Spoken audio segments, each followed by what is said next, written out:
Also, if he's watching this, he's gonna be pretty. He's not gonna be watching this, but Why not? So then we just have Pangea, which we've went over. Moonlit Sea, which is blue, white, black. Merchant Port, which is this is another blue land, which is bringing up a really, really big problem with a lot of blue lands because we need to eliminate one of these definitely. Although I do I like Seaside Shipping Yard. I don't think we should eliminate that. Well, I don't know. Maybe give them less enchantment sorceries for lands. Do you think we can? No, well, it makes sense blue though, because I mean we have all those ports and the shipping yards and everything. But I think we should just count these and the count of the sorceries, instants, enchantments that all the other colors are getting. I don't think so, because I mean if you're drafting a land, it's pretty interesting. Yeah. But I think Merchant Port is pretty balanced, because I mean Merchant Port is land port, uncommon at the beginning of each player's turn. At the beginning of each player's turn, this should be upkeep. At the beginning of each player's upkeep, because obviously, okay. See, the problem with that Wizards originally had, I'm not entirely sure about this, is looping some kind of card. It says at the beginning of your turn. So if you do it technically before you untapped, which is because the beginning of your turn would be before the beginning of your untap step. So therefore you could go infinite with some kind of combo, and it's still the beginning of your turn. So at the beginning of your upkeep, at the beginning of each player's upkeep, untap Merchant Port. Tap and untap ship you control. Add blue to your mana pool. Any player may play this ability if it is their turn. So, this is actually worded, I believe I worded this incorrectly. Any player may play this ability on their turn. No, well, no. Are you trying to word it that any player can play it, or only on their turn? Only on their turn. Any player may play this ability on during their turn. Wait, so your opponent can tap your Merchant Port? No. It's talking about the player. Any player may play this. It's talking about the player that's playing it. Then you would want you may. Okay. It's saying any player means any player at the table can tap your Merchant Port. Whatever. It's any player may play this ability during I think you worded their that turn. wrong. No. It's worded correctly. Are you sure? I'm pretty positive. Anyway, other than the grammar errors, which I kind of figured we'd have trouble with. I can see somebody calling a judge over because their opponent tapped their Merchant Port. Well, it says during their turn though, because well, let's say you didn't tap your Merchant okay, during Port. that player's turn. Okay. Yes, but it's still saying your opponent can tap your own luck. No. It's talking about any player may play this ability during that player's turn. Wouldn't it be you may play this ability only during your turn? No. Wait. What did you say it was? You may play this ability only during your turn. No, but your opponent can play it too. So, wait, you want your opponent to play this? No. But that's the idea of the card because it's producing 2 mana. But if you already tapped it, how's your opponent going? At the beginning of each player's upkeep, untap Merchant Port. Oh, each player's. Yeah. So, yeah, that's worded correctly. So, Grand Shipyard is next. This isn't a cycle card. Yeah. Grand Shipyard, land port, uncommon. Grand Shipyard comes into play tapped. Tap, add white to your mana pool, or white, tap. Target ship gets +1/+1 and gains vigilance until end of turn. Now, this isn't adding a vigilance, this isn't adding a counter. However, I'm not so sure about this. About vigilance? I think about the vigilance, but it's just the problem with the Riverside Tropics for the fact that it doesn't have structure. I'm just kind of worried about that. I think this should be 1 colorless, and then maybe. No, I was thinking. I think it should be 1 colorless and then gets a +1/+1 counter. No, because then it sounds like Drunkard's Hub. But Drunkard's Hub is 1 more. It's a different cost. Ability. No, but it comes into play. Yeah, it's a bit too unoriginal. I think maybe... Actually, I think this is balanced. Yeah. I think we should Just leave it. a 2/2 vigilance on turn 4 or 5 or whatever.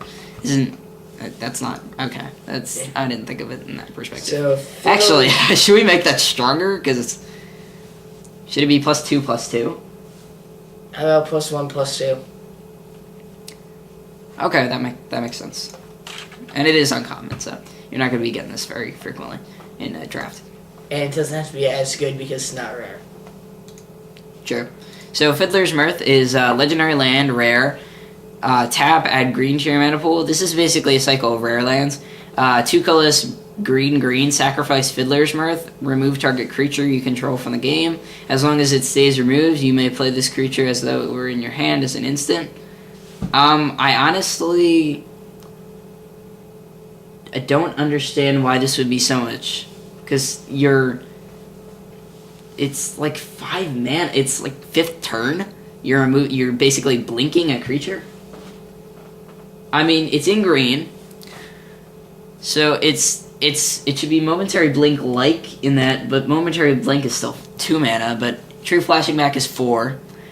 So 4 would make the most sense, but I mean, it is out in the field. So you should be maybe tapping it, but you are keeping it safe for a pretty long time. Well, I don't think you should sacrifice, yeah. Okay, so it's we're getting rid of the sacrifice, so it will become 2 colors, green, tap, remove target creature you control from the game. And it is you control, so I mean it's not. Yeah. I mean you can blink it. You can blink a creature, yeah, but it's. You can't, like, I don't know. Well, you can't like blink off your opponent's like creatures. Yeah, like, but have a chat. if you think about it, if you're blinking a creature like 4 mana to return it, it's basically recasting the card. Well, you have to think it has like a come into play ability. Well, I guess that's the point of a momentary blink.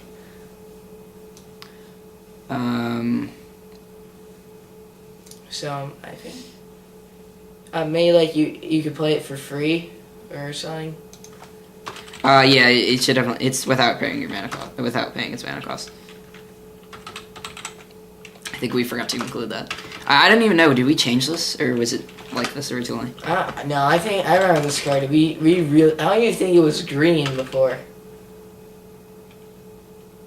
Was it? I don't remember honestly. I remember we haven't worked on this. We really changed this card around. We definitely changed it, but I don't remember how much. But okay, so we'll keep that. Once again, if you have any complaints, please tell us. We're obviously there's going to be somebody raging against us messing up the set or something. There always is. Yeah. So let's go into the next card. So we have Emperor's Palisade, which is wait, what's oh yeah, this isn't. We had it as multicolor because we were playing around with this card and it wasn't. Okay, so this is the red legendary land. This is really cool. I love this land. This is I do like this card. It's very much like Seething Song, and Okay, it's so this makes a lot of sense and it's really cool. Okay, so it's Emperor's Palisade. Emperor's Palisade comes into play tapped. It's legendary. Tap, add red to your mana pool. 1 colorless, red. Tap, sacrifice Emperor's Palisade. Add red to your mana pool. That's 6 red mana. Now, what I was thinking about for this card was getting rid of the comes into play taps, because normally you don't have that on a rare land, and then getting rid of 1 red to make it 4. Although, Seething Song is 2 colorless, right? And for this, you're basically paying 4, because you have to tap it. Yeah, and you have to wait a turn. But I think we should get rid of the comes into play tapped ability, though. No, I don't think. No, I don't think so. Why, though? Because then that would really... You're not accelerating very much. Yeah, but it's obsoleting Seething Song. No, it's not obsoleting Seething Song. Because, for one thing, it's a land. You're wasting... You have to pay your land for the turn. You have to tap it, and you have to pay 1 red and not 2 red. It's also legendary, so... I do like the idea of these legendary lands, though. Like, because if you're playing this in Constructed, you could have, like, 4 of these, and then get all of them out in the game. And also, you can boost your Termagloyfs at the same time, so... Yeah. I do like that idea. There's definitely a lot of space for this, so I think we can get rid of the come into play taps. Whatever you say. I don't mean it like in the bossy kind of way, but it made sense to do that. Yeah. Now here's the Yes. first part where we have a white, blue, black land. This is what was originally green. Was Dune Grass Crossing, and we made it white, blue, Yeah. black, or maybe it was originally blue. Maybe I don't know. Yeah. Whatever it was, it's tap, add white to your mana pool. Blue, blue, tap, sacrifice Dune Grass Crossing, return target creature you control and target creature you don't control to its owner's hand. So this is basically repeal from reality, or return from reality, or fracture reality, whatever. I honestly don't remember the card's name. I think it's repeal reality. Whatever it is, it's one colorless blue. But this is should we make that one colorless blue because No, because you have